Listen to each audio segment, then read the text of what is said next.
Meanwhile, the armies met, but did not fight. The swine had brought a giant champion.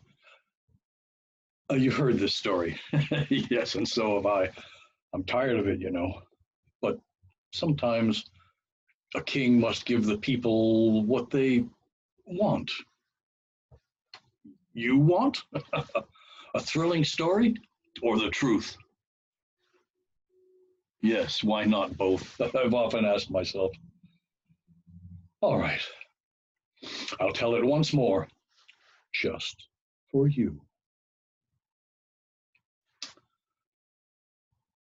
When 40 days had passed with little news, my father Jesse loaded up the donkey. He did that well, with wine and loaves and cheese to bribe my brother's captains at the front, and sent me off to get a full report. I left at barely dawn. It wasn't far. Mid-morning found me at the battle lines. One mountainside, the men of Israel. Across the valley loomed the Philistines.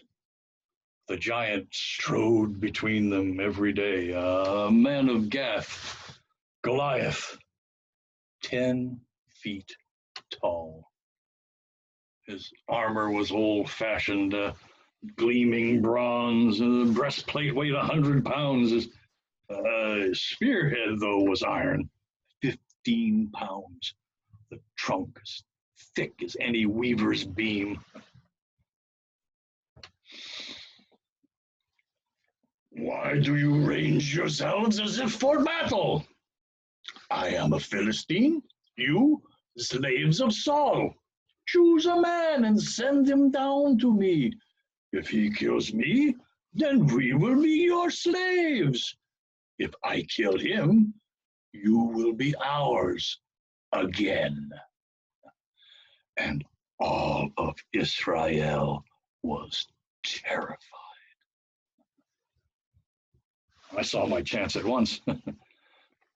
How will the king reward the man who kills this Philistine, who dares defy the armies of our living God?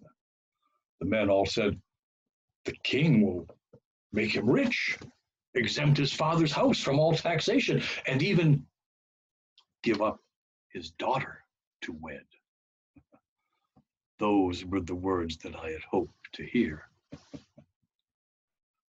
My brother Eliab was wroth. You've left our sheep unguarded in the wild. I know your impudent and wicked heart. You've sneaked away from home to watch the fight. What have I done? Do I not have a cause? So I walked up and down the battle line, repeating over and again my question. How will the king reward our champion? At last the king was told of this bold boy, and I was summoned to the royal tent. Do not lose heart. I will fight this Philistine. You cannot, said the king. You are a boy, and he has been a warrior all his days. I keep my father's flocks, and when the beasts come down and carry off the little lambs, I rescue them right from the very jaws of bears and lions, seize them by the beard, strike them down, and slay them on the spot. Bears and lions, this uncircumcised, they're all the same, except this one is worse. Insults the armies of the living God. The God who keeps me from the bear and lion will surely save me from the Philistine. Saul loved me then. I saw it in his eye.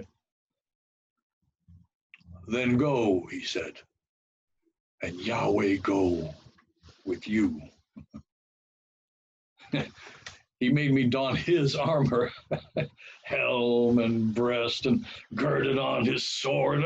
I couldn't walk. I thanked him and took just my staff and sling. I searched the riverbed for 5 smooth stones, the ones with edges never fly quite straight, and went to meet the monstrous Philistine. Am I a dog?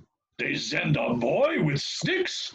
Come close, I'll feed your flesh to birds and beasts. Ah, you come with sword and spear and shield, but you defy the God of Israel, who shall deliver you into my hand. He came, raised his tree trunk spear. Both mountains yelled. They thought that I would run. I ran all right at him, ducking low. I weaved to dodge his spear, worked my sling so close I could aim upward at his face, then a whoosh and crack. Beneath the brim of bronze above the nose, the stone just stuck in place. Then silence, utter silence on both sides, until Goliath's face was in the dirt. A roar of triumph and a scream of fear. But I could see that he was merely stunned. I ran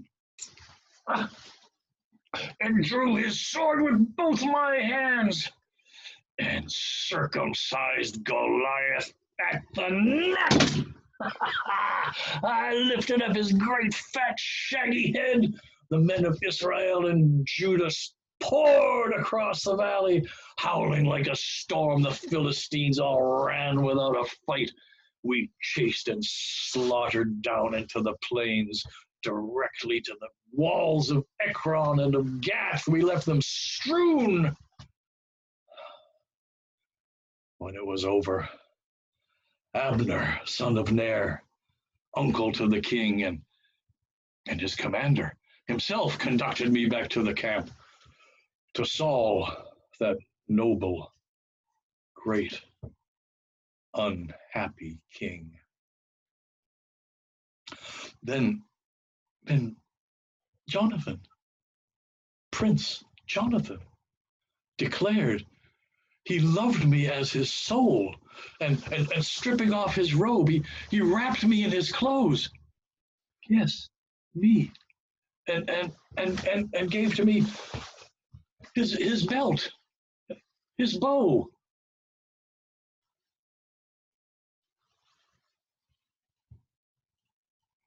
His sword.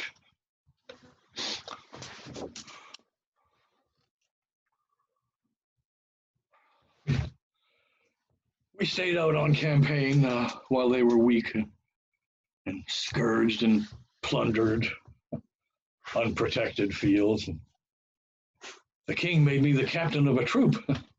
Commander Abner let me pick my men, the best, all vied to fight right at my side. They were the first of David's mighty men.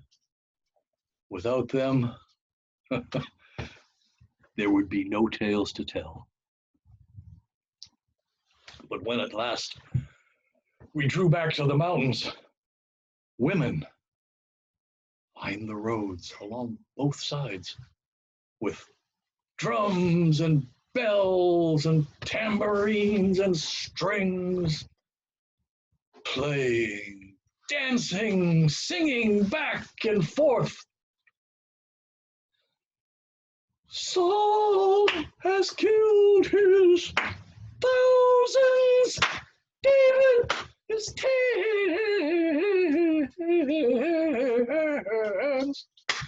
tens of thousands. I have never gotten tired of that one. I must admit, I liked that taste of glory. Until I turned and spied the eye of Saul, glowing black with jealousy and rage and blood and madness. Then he blinked and smiled and clapped me on the shoulder and laughed and and sang the song himself, and laughed some more, and laughed, and laughed, and laughed, and laughed!